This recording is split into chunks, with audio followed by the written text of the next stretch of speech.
ये कांग्रेस पार्टी ने क्या कर दिया, कैसे कर दिया। हाँ अच्छा, इसी के कारण है ये। अच्छा अच्छा, ज्यादा लोग आ गए। Okay okay. नहीं देखिए, आज हम बड़ी इंपॉर्टेंट चीज के बारे में आपको कहना चाहते हैं। पहली बार हमने नोट किया कि चुनाव के समय प्रधानमंत्री ने, होम मिनिस्टर ने और फाइनेंस मिनिस्टर ने स्टॉक मार्केट पर टिप्पणी दी। प्रधानमंत्री ने 2-3 बार, 4 बार देश को कहा कि स्टॉक मार्केट तेजी से आगे बढ़ने जा रही है। होम मिनिस्टर ने सीधा कहा कि 4 जून को स्टॉक मार्केट आसमान में जाएगी, लोगों को खरीदना चाहिए। और यही मैसेज फाइनेंस मिनिस्टर ने दिया। फर्स्ट, ये आज थोड़ा हम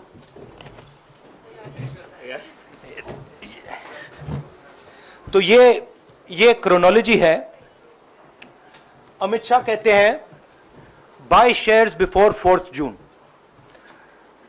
19 में नरेंद्र मोदी जी कहते हैं stock market will break records on June 4। फिर 28 मई को रिपीट करते हैं। 1 जून मीडिया झूठे एग्जिट पोल रिलीज करती है।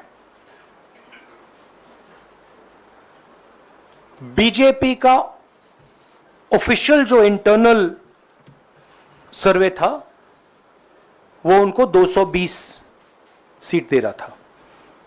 तो ये इंफॉर्मेशन बीजेपी के लीडर्स के पास था। इंटेलिजेंस एजेंसीज ने 200 और 220 के बीच में सरकार को बताया था कि उनकी सीट्स आ रही हैं। 3 जून को स्टॉक मार्केट सारे रिकॉर्ड तोड़ देता है और 4 जून को खटाक से स्टॉक मार्केट अंडरग्राउंड चला जाता है।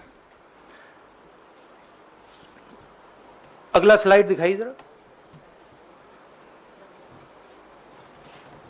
ये देखिए, 31 मई massive stock activity, more than double what was there on 30th, more than double what was there on 29, 28। ये अनोमली देखिए। ये कौन लोग हैं? ये वो लोग हैं जो जानते हैं कि कोई ना कोई घपला हो रहा है। हजारों करोड़ रुपए यहां पे इन्वेस्ट हुए हैं, फॉरेन इन्वेस्टर्स ने इन्वेस्ट किए हैं। और उसके बाद 30 लाख करोड़ रुपए का लॉस होता है। किसका लॉस होता है? रिटेल इन्वेस्टर्स का लॉस होता है। तो ये जो आप देख रहे हैं हिंदुस्तान की स्टॉक मार्केट की हिस्ट्री का सबसे बड़ा स्कैम है। और इसके बारे में हम कुछ सवाल पूछना चाहते हैं। पहला सवाल, why did PM and HM give specific investment advice to the 5 crore families investing in the stock market? Is it their job to give investment advice? Second, why both interviews were given to the same media house owned by the same business group which is also under SEBI investigation for manipulating stock market? Third, what is the connection between the BJP, the fake exit pollsters and the dubious foreign investors who invested 1 day before the exit polls were announced and made a huge profit at the cost of 5 crore families? We demand a JPC into this. We are absolutely convinced that this is a scam. Somebody has made thousands of crores of rupees at the cost of Indian retail investors, and the Prime Minister and the Home Minister have given an indication to buy. and this is a criminal act. So we demand today a joint parliamentary committee to investigate this. मैं हिंदी में बोल देता हूं. प्रधानमंत्री ने देश की जनता को इन्वेस्टमेंट एडवाइस क्यों दी और 5 करोड़ परिवारों को जो इन्वेस्ट करते हैं उनको प्रधानमंत्री ने, होम मिनिस्टर ने स्टॉक खरीदने का आदेश क्यों दिया? दूसरा, दोनों इंटरव्यूज जो किए गए थे वो अदानी जी के जो चैनल्स हैं उनको दिए गए थे. उन पर सेबी का इन्वेस्टिगेशन हो रहा है, तो उन चैनल्स का क्या रोल है? और बीजेपी के बीच में जो फेक एग्जिट पोलस्टर्स हैं और ये जो फॉरेन इन्वेस्टर्स हैं, इनके बीच में क्या कोई रिश्ता है? और अगर रिश्ता है तो क्या है? हम जेपीसी चाहते हैं, हम इन्वेस्टिगेशन चाहते हैं और देश इसकी सच्चाई जानना चाहता है. धन्यवाद. शुक्रिया राहुल जी. साथियों, अभी अभी राहुल जी ने आपको स्पष्ट तरीके से क्रोनोलॉजी समझ लिया है.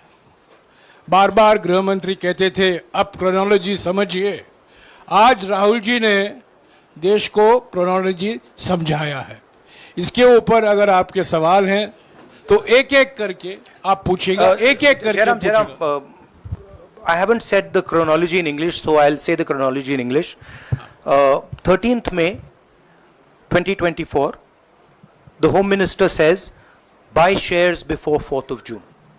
This is a clear indication to retail investors and others to buy stock.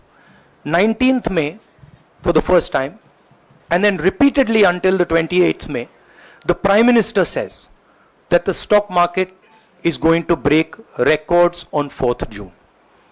Finally, on 1st June, completely fictitious exit polls are released. These investors are given a completely wrong impression. And on the 3rd of June, as we all know, the stock market breaks all records and then crashes on the 4th of June. Whoever has made money as the stock market rose and also as the stock market crashed. And we are interested in having a joint parliamentary committee, a JPC, to investigate the role of the Prime Minister, the role of the Home Minister, role of BJP members, and also those people who have done these fake exit polls. And finally, we want to understand who are the people, these foreign investors, who did these trades. So we want an investigation for that. शुक्रिया राहुल जी. हाँ संजय. राहुल जी, इससे पहले भी आपने Adani issue पे JPC पिछली लोकसभा में मांग की थी, तो क्या आप चाहेंगे कि ये इशू और हिंडनबर्ग इशू दोनों कंबाइन हो और दोनों की जांच हो? ये जो इशू है, this is a broader issue than just the Adani issue. It is connected to the Adani issue, but this is a much broader issue. This is directly the Prime Minister of India, Home Minister, who are privy to data on actual election results, who have IB reports, who have their own data, who are advising retail investors to buy stock on the 4th. This has never happened before. And by the way, the Prime Minister has never commented on stock market before this. This is the first time the Prime Minister has commented, very interestingly, and multiple times, one after the other, saying that stock market is going to boom, stock market is going to boom, stock market is going to boom. And at the same time, he has information that the exit polls are wrong. He has information that he knows what is going to happen because he has IB data and he also has his own party data. हाँ जी रवि. राहुल जी, मेरा सवाल यही है कि जी news ने भी ये सारी चीज बताई है जनता को कि कई चैनलों ने मिलकर ये सब चीज़ किया है, जिस तरह से एग्जिट पोल करके लोगों को गुमराह किया है, जिस तरह से शेयर बाजार में सारा कुछ हुआ है, जी न्यूज़ ने भी इस मामले को उठाया है और बताया है। और आपके कहने का सीधा अर्थ है कि अडानी को इसका फायदा उठाने के लिए किया गया है? नहीं, मेरा कहने का ये अर्थ है कि उसमें अदानी इन्वॉल्व हो सकता है, मगर ये अदानी से बहुत बड़ी चीज है। इसमें बीजेपी के सबसे बड़े नेताओं ने कहा है, रिटेल इन्वेस्टर्स को मैसेज दिया है कि आपको स्टॉक खरीदना चाहिए। उनके पास इंफॉर्मेशन थी कि एग्जिट पोल्स गलत हैं, उनके पास इंफॉर्मेशन थी कि बीजेपी को फुल मेजॉरिटी नहीं मिलने वाली है, और वो जानते थे 3 जून को और 4 जून को क्या होने वाला है। कितने का 30 लाख, कितना 30 लाख करोड़ का नुकसान हुआ है? कितने का? 30 लाख करोड़ रुपए का नुकसान हुआ है और हजारों लाखों करोड़ रुपए का चुने हुए लोगों को फायदा हुआ है। और हम इंक्वायरी चाहते हैं प्रधानमंत्री पर, होम मिनिस्टर पर, जिन्होंने एग्जिट पोल किया उन पर, और ये जो फॉरेन इन्वेस्टर्स हैं उन पर। हाँ शेमिन,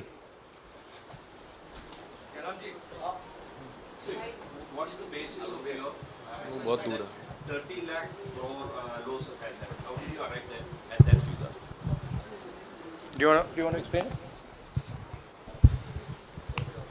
This is based on the value, market value of all the companies the day before the results came, and the market value of the stock market of all the companies at the end of the day on results. हाँ संजीव, एक minute Sanjeev. Rahul ji, you've talked about, are you alleging the involvement of the Prime Minister and the Home Minister? Yes. And whose money is it? Yes, Are you that, saying that is it what I their am money? saying. I am saying that people very high up in the BJP have carried out this scam. I am saying they had partners who carried out these exit polls. We would like to know if these exit polls were actually carried out, if people were actually sent out, and we'd also like to know the methodology of these polls. We'd like to understand who these investors are. We have some sense of who these investors are. So we are not just speaking out of the air. We are confident that if an investigation is done, interesting things will be revealed. And we think the Prime Minister and Home Minister are directly involved in this. हाँ Siddharth, companies की भी आपको लगता है जांच होनी चाहिए जिनके शेयर बहुत अप गए, जिनके सबसे ज्यादा शेयर खरीदे गए और जिनके शेयर उसके बाद में बीच में बेचे भी गए, तो उन कंपनीज का भी को भी इस दायरे में आना चाहिए, आपको लगता है? हमारा कहना है कि यहाँ पे बड़ा क्लियर है कि स्कैम हुआ है। प्रधानमंत्री ने डायरेक्टली कहा है, होम मिनिस्टर ने डायरेक्टली कहा है, इंडिकेट किया है जनता को कि स्टॉक मार्केट ऊपर जाएगी। होम मिनिस्टर ने तो साफ कह दिया कि खरीदना चाहिए। और जब प्राइम मिनिस्टर और होम मिनिस्टर और फाइनेंस मिनिस्टर ऐसी बात करते हैं तो उसका रिएक्शन आता है, लोग उसको बिलीव करते हैं। तो बिल्कुल क्लियर है कि इन 3 लोगों ने कहा है। यह भी क्लियर है कि इनको मालूम था कि रिजल्ट 400 का नहीं है, 300 का भी नहीं है। तो ये हम पता लगाना चाहते हैं, उसमें आप जो कह रहे हो वो भी शामिल है।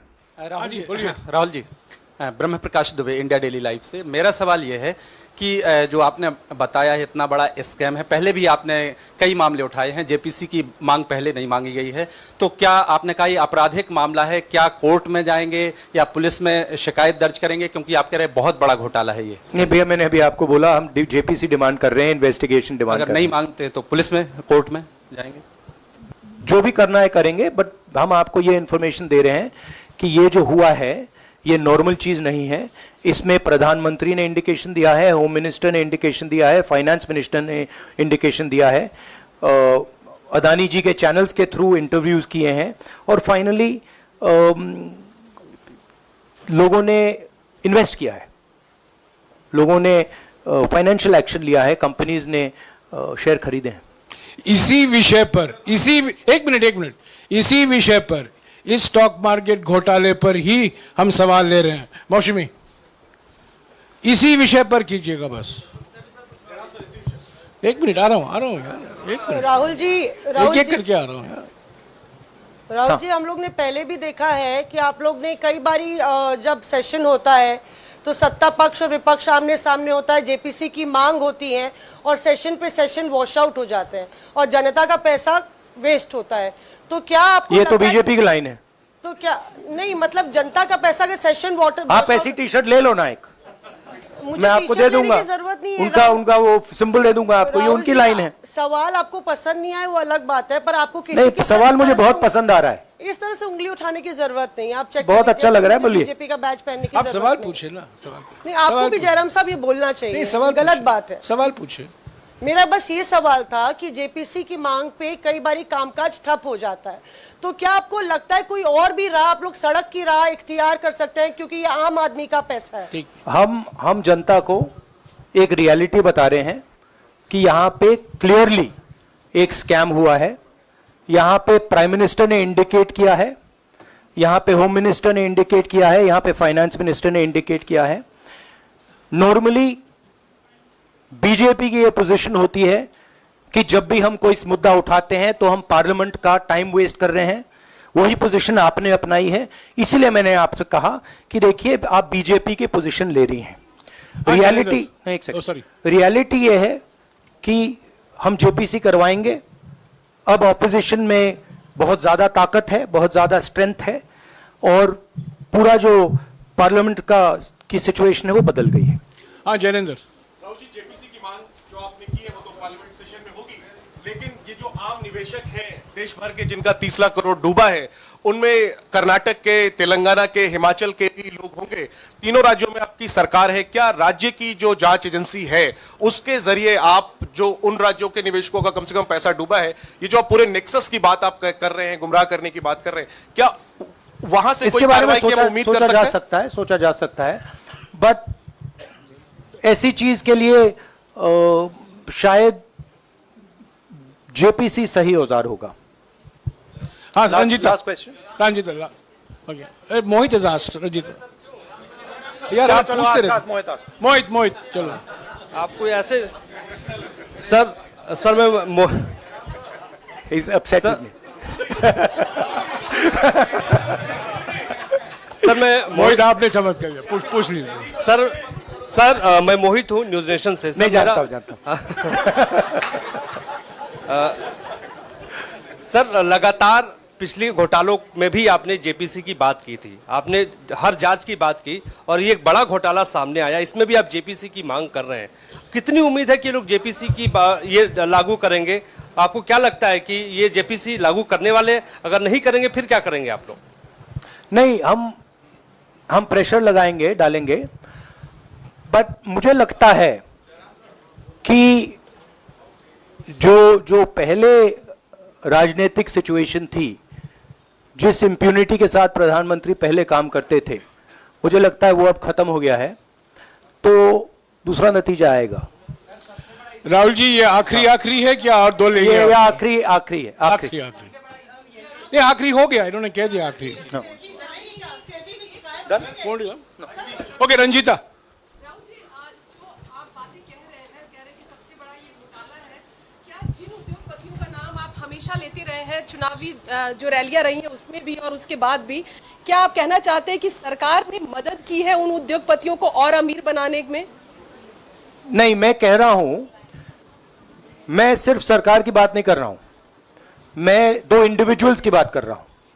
प्रधानमंत्री ने और हिंदुस्तान के सब रिटेल इन्वेस्टर्स जिनको नुकसान हुआ है, मैं आपसे बोल रहा हूं, आपको यह बात समझ आ जाएगी। आपका पैसा गया है, आपकी कमाई गई है, आपको नुकसान हुआ है, और इसमें करोड़ों युवा हैं जो ईमानदार हैं। तो नरेंद्र मोदी जी ने, अमित शाह जी ने आपको मैसेज दिया कि 4 तारीख को स्टॉक मार्केट आसमान छुएगी, और आपने उन पर भरोसा किया। मगर सच्चाई यह थी कि नरेंद्र मोदी को मालूम था कि 4 जून को स्टॉक मार्केट आसमान नहीं छुएगी, 4 जून को स्टॉक मार्केट का जबरदस्त नुकसान होने जा रहा है, क्योंकि उनके पास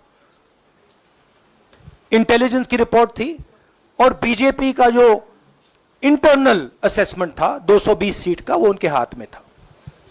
तो मेरा ये सवाल है और मैं आपसे इन्वेस्टर से कहना चाहता हूं कि आपको जो चोट पहुंची है, जो आपको दर्द हुआ है, वो चोट नरेंद्र मोदी जी और अमित शाह के बयान ने आपको पहुंचाई है। और हजारों करोड़ रुपए किसी ना किसी ने चोरी की है, वो आपके जेब से गए हैं, रिटेल इन्वेस्टर्स के जेब से गए हैं। तो मैं चाहता हूं, आपके लिए बोल रहा हूं, मैं आपके लिए बोल रहा हूं कि इन्वेस्टिगेशन होना चाहिए, पता लगाना चाहिए कि प्रधानमंत्री जी ने, होम मिनिस्टर ने आपको यह गलत इंफॉर्मेशन क्यों दी, और ये कौन लोग हैं, इन्वेस्टर्स जो हैं, फॉरेन इन्वेस्टर्स हैं, जिन्होंने इस दिन फायदा उठाया। ये देखिए ग्राफ है, ये रेड चार्ट जो है, इसको देख लीजिए। ये नॉर्मल ट्रेडिंग है, ये नॉर्मल ट्रेडिंग है, ये ग्रे वाली नॉर्मल ट्रेडिंग है, और ये जो ट्रेडिंग है ये अबनॉर्मल ट्रेडिंग है, ये 2-3 गुना है, और फिर ये हुआ है नुकसान। तो ये नरेंद्र मोदी जी और अमित शाह से मैं पूछ रहा हूं कि आप में इसमें आपका क्या रोल था, और रिटेल इन्वेस्टर्स के लिए पूछ रहा हूं, आपकी मदद करने के लिए पूछ रहा हूं, और इन्वेस्टिगेशन होगा तो आपके लिए होगा। धन्यवाद।